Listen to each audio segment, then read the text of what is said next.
What's going on, guys, and welcome back to my YouTube channel. No, we are not doing that today, and we are back today with another bro vlog. So we actually are gonna combine our channel because this is gonna be we're gonna call it the prologue series. Yeah, well, we're not gonna combine the channel, we're combining this series. So we're doing a joint series that will be posted on both our channels. Yes. So make sure you send both love. Yes, and we are I'm coaching and she's being the athlete. It's gonna be her prep into her pro shows, which is gonna be in Vietnam and Korea. In just over 14 weeks.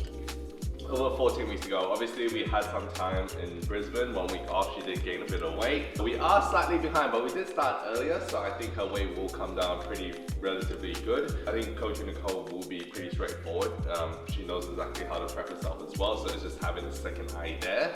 And I'm just there to kind of program training and make sure that, she's really optimizing her training to the best of her ability. Because I think, most times when we talk to people, it's like, just go train and become better at training. But when you're dealing with, obviously, a pro athlete, it's more about optimizing and actually using more science, evidence-based research out there to kind of really take her to that next level. And that's when programming becomes really, really important.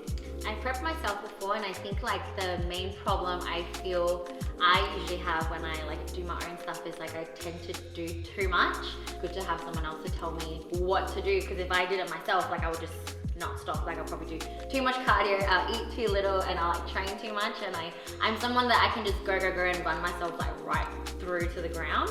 So it's probably not the most ideal, obviously. So yeah, this is where it becomes interesting as a coach. It does become more I can utilize more of my knowledge and actual techniques and skills. I do feel a lot of times when I'm working with other clients, I don't really implement everything because doing fancy exercises or programming such a really advanced way isn't going to really help someone, because most times people need to just improve the quality of actual training, and that's important. From reps to technique to form to internal stability, bracing themselves. There's so much there that clients really are just beginners at the end of the day most times.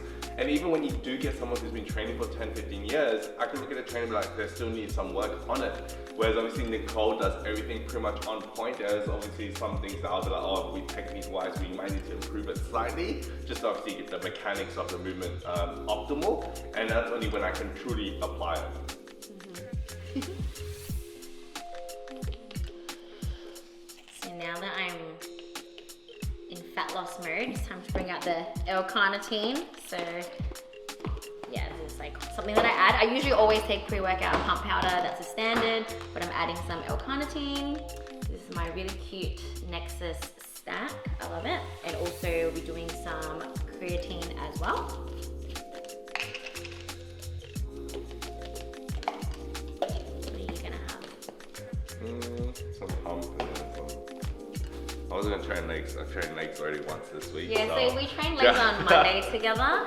And Jeremy does one leg day. Jeremy doesn't do 2 leg days. I don't do 2 leg days. I'm but then I might as well just train down and just do another leg day. Might as well, YOLO it. I should train legs twice, but don't really need it. His leg's gonna get massive next week from this double session.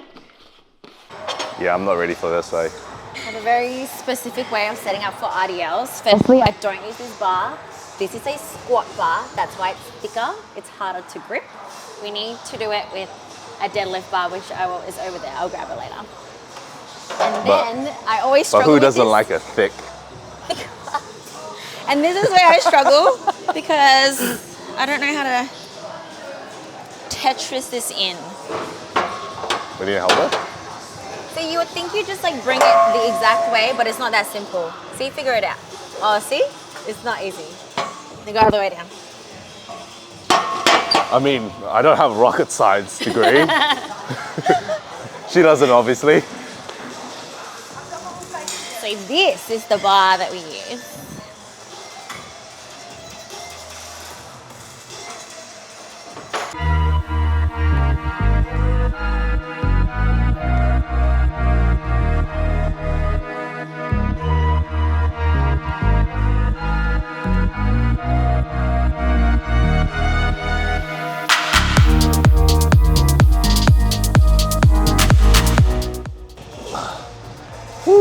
That's gonna be spicy. I have really tight hamstrings, so like for me, it just hurts straight away. And you see me shaking and shit, you know? What's the difference between glute focus and normal dumbbell RDLs? One is glute focused. One is glute focused and one is not.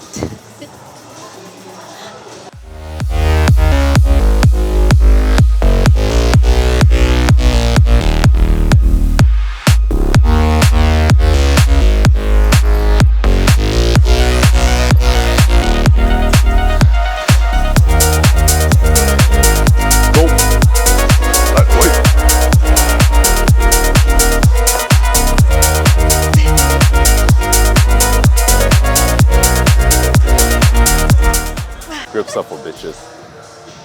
Like that time I used straps. I was like, straps up for bitches, and I put on straps straight after. Lower back's feeling it a little bit.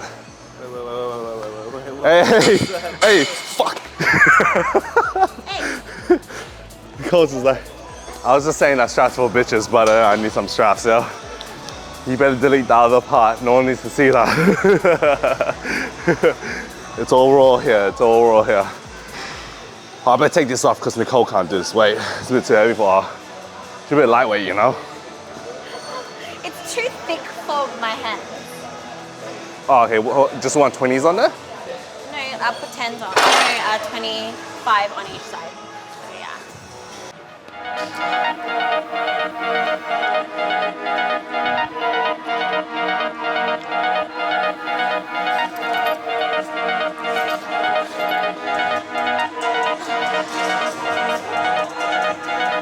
Let's go.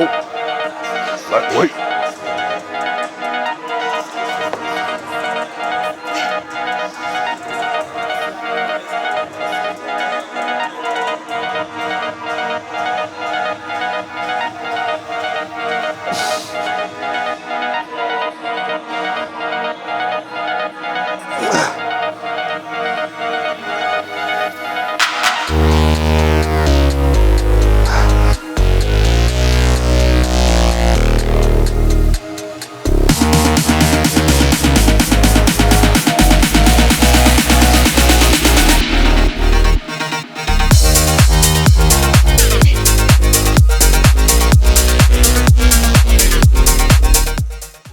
Let's go.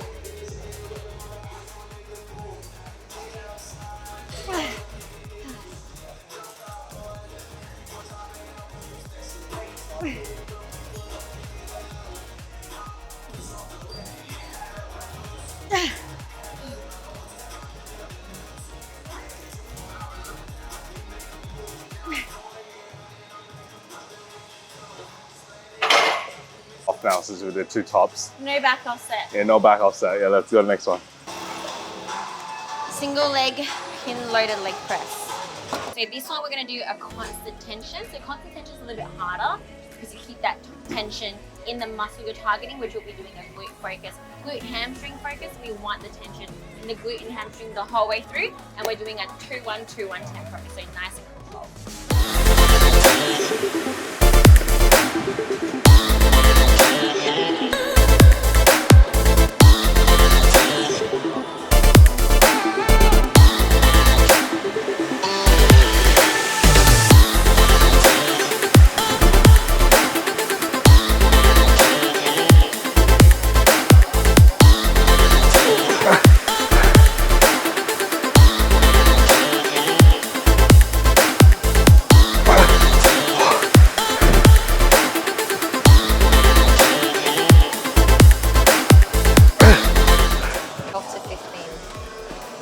And what's after that?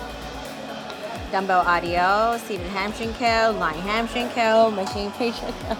That's all right.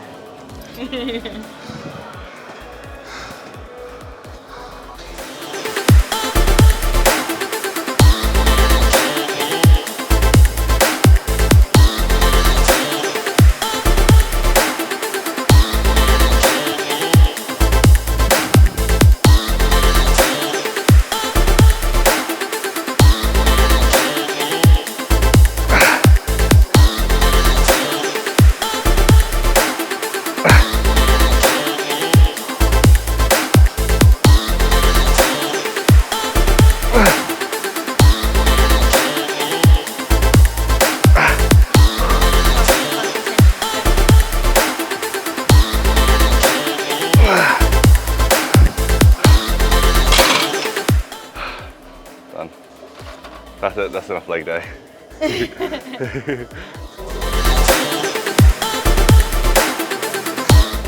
People only see me do like RDLs looking hell strong, but then in reality I'm just like struggling to even put the dumbbell down.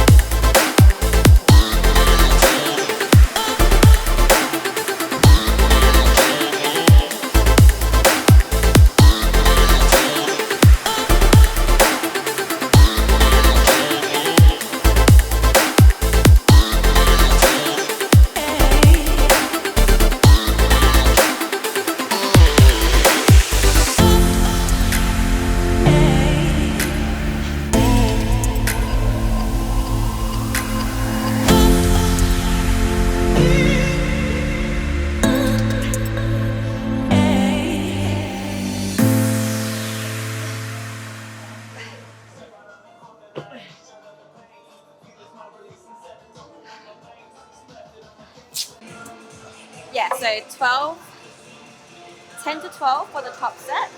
We're gonna do an explosive concentric and then just control on the way out. And then the back off set.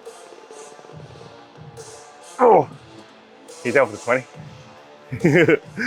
I overcommitted, yo.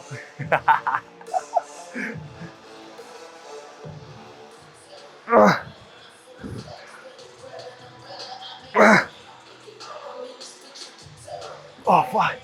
The hardest thing about that is when it crushes your quads and your quads are sore.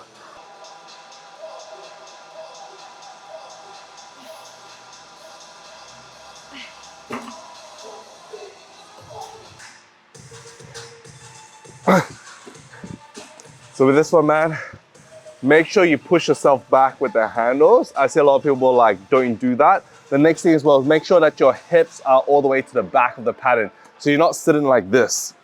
Like this, then you start leveraging. Like you see a lot of times when people start leveraging like this, like I can't really do it right now because it's bad form, but they'll start to like shift their hips forward and stuff. You wanna make sure you sit back, set up in the right position, push yourself back, create that tension, and then slightly internally rotate your toes. And then that will give you your best hamstring contractions and extensions. How many? 8 to 10, 2 back offs. Yep, 2 top sets of 8 to 10. And then No back one offs? back off 10 to 12. I'm not very good at this one, eh? I just kind of like feel I'm too short, but yeah, you can see. You do it then.